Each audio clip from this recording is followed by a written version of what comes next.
Civil सेवा अभ्यर्थियों, स्वागत है आपका हमारे चैनल टीम आईएएस पर। टीम आईएएस यानी आपका एक कदम सफलता की ओर। दोस्तों, आज के हमारे आर्ट एंड कल्चर वीडियो में हम बात करेंगे कि संथारा या संलेखना का मतलब क्या है। दोस्तों, जैन धर्म में ऐसी मान्यता है कि जब कोई व्यक्ति या जैन मुनि अपनी जिंदगी पूरी तरह जी लेता है और शरीर उसका साथ देना छोड़ देता है तो उस वक्त वो संथारा ले सकता है। संथारा को संलेखना भी कहा जाता है। एक धार्मिक संकल्प है। इसके बाद वह व्यक्ति अन्य त्याग करता है और मृत्यु का सामना करता है। तो दोस्तों, संथारा एक प्रथा है जिसके तहत जैन समुदाय के कुछ लोग अपनी मृत्यु का वर्ण करते हैं। इस प्रथा को कुछ अन्य नामों जैसे संलेखना, समाधि मरण, इच्छा मरण और संन्यास मरण से भी जाना जाता है। संथारा साधु साध्वी भी ले सकते हैं, सामान्य ग्रस्त भी। संथारा लेने की शर्त है कि व्यक्ति या तो किसी असाध्य रोग से ग्रस्त हो या किसी गंभीर विकलांगता से जूझ रहा हो या उसकी मृत्यु निकट आ गई हो।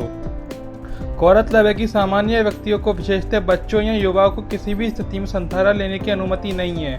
जैन धर्म में सैद्धांतिक तौर पर आत्महत्या का पुरजोर विरोध करता है। जैन धर्म को मानने वाले न्यायमूर्ति टी.के. तुकौल की लिखी किताब संलेखना इज नॉट ए सुसाइड में कहा गया है कि संथारा का उद्देश्य आत्मशुद्धि है। इसमें संकल्प लिया जाता है कि कर्म के बंधन से मुक्त होकर मोक्ष मिलना मनुष्य के जन्म का उद्देश्य होता है। इस उद्देश्य में संथारा से मदद मिलती है। इसके अलावा संथारा लेने की धार्मिक आज्ञा किसी भी गृहस्थ और मुनि या साधु को है। लेकिन दोस्तों, प्रश्न ये उठता है कि क्या संथारा आत्महत्या है। दोस्तों, इसके पक्ष में कई तर्क हैं, जैसे कि आत्महत्या का अर्थ अपने जीवन को समाप्त करने के इरादे से किए गए सचेत प्रयास से होता है। गौरतलब है कि इसमें अपना जीवन समाप्त करने का इरादा अत्यंत महत्वपूर्ण है। अगर इस सामान्य परिभाषा के आधार पर देखें तो प्रतीत होता है कि संथारा भी आत्महत्या के प्रयास जैसे ही एक कोशिश है।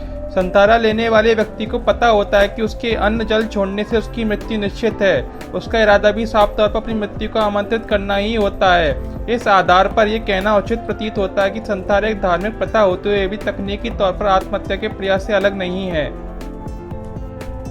संथारा और आत्महत्या में अंतर दिखाने के लिए जैन मतावलंबियों का तर्क है कि आत्महत्या हमेशा घोर निराशा या तनाव जैसी स्थितियों में की जाती है, जबकि संथारा का फैसला करने का वाला व्यक्ति अत्यंत शांत क्षणों में ये निर्णय लेता है। आत्महत्या का प्रयास एक क्षणिक प्रक्रिया है जिसमें व्यक्ति अचानक मृत्यु प्राप्त कर लेता है, जबकि संथारा की प्रक्रिया बेहद धीमी और लंबी होती है, जिसमें व्यक्ति के पास हमेशा ये मौका होता है कि वे चाहे तो पीछे हट जाए। आत्महत्या को समाज में बुरी नज़रों से देखा जाता है क्योंकि वह पलायनवादी मानसिकता से जुड़ी है, जबकि संथारा लेने वाले व्यक्ति को समाज में अत्यधिक सम्मान के भाव से देखा जाता है क्योंकि वह उन सांसारिक प्रलोभनों से तथा वासनाओं से मुक्ति की राह पर बढ़ता है, जिस राह पर चलने की हिम्मत साधारण मनुष्य नहीं कर पाते। दोस्तों, इन सबके विपरीत इन तर्कों के विरोध में कहा जा सकता है कि संथारा भी हमेशा ना तो स्वैच्छिक होती है और ना ही लंबे समय तक चलने वाली प्रक्रिया। ऐसी चर्चाएं सुनने में आती है कि किसी बूढ़े पुरुष या महिला ने संथारा की घोषणा इस दबाव में कर दी कि उसके घर के लोग आर्थिक रूप से कमजोर हैं। यह भी सुनने में आता है कि संथारा की घोषणा करने के बाद कई लोग भूख प्यास से परेशान होकर अपनी प्रतिज्ञा को तोड़ना चाहते हैं, पर परिवारजनों तथा धार्मिक व्यक्तियों का दबाव उन्हें ऐसा करने नहीं देता। व्यक्तियों के जीवन में कई बार ऐसा लग सकता है कि उसकी अब मृत्यु निकट है, किंतु स्थितियां बदल जाती हैं। इसी प्रकार जिस रोग को असाध्य मानकर किसी ने संथारा का विकल्प चुना है, हो सकता है उसके सामान्य जीवन काल के पूरा होने से पहले ही इस रोग का इलाज विकसित हो जाता है। अपने विश्वास के अनुसार जीवन जीने का अवसर व्यक्ति को जरूर मिलना चाहिए, किंतु विश्वास के भरोसे जीवन को समाप्त करने की अनुमति देना शायद सही नहीं होगा, क्योंकि मृत्यु होने के बाद इस स्थिति को पलटा नहीं जा सकता। तो संथारा अनुष्ठान पर आपकी क्या राय है? ये अभिशाप है या पवित्र अनुष्ठान? कमेंट करके जरूर बताइएगा।